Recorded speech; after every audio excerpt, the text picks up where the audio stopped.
Nous entrons à l'école de Christ pour devenir des fils. En général, les chrétiens s'emparent du verset 27 au chapitre 3 de l'Épître aux Galates pour dire que nous sommes tous des fils.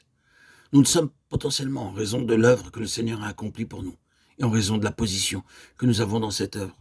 Mais nous ne sommes pas fils en nous-mêmes. Un fils est un vainqueur. Un travail important est à accomplir en vue de nous amener à la pleine stature.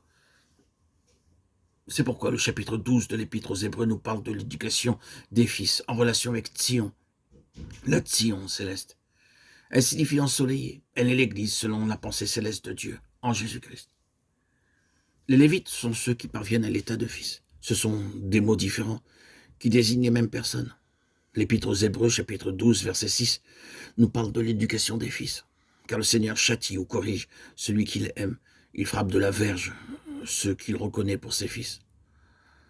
On peut très bien être un enfant de Dieu, mais ne pas être reconnu comme fils. Les termes de la parole de Dieu sont si clairs qu'on ne peut les interpréter différemment.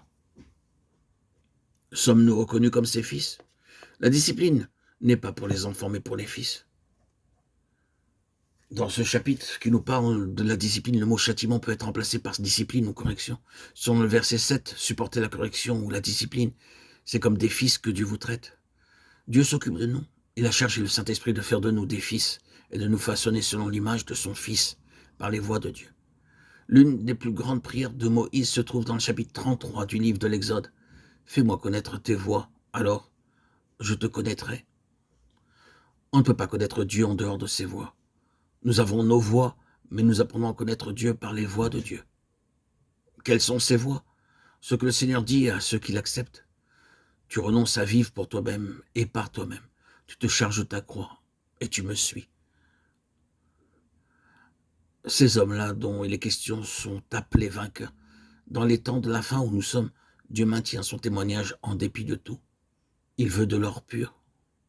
Quand Jean vit les chandeliers, ils étaient d'or pur. Mais l'Odyssée représente l'état de l'Église aujourd'hui. Certains parlent de réveil, mais si nous lisons la parole de Dieu, nous ne trouvons pas de réveil dans les temps de la fin. Le monde est dans un état lamentable et l'Église est dans la mort.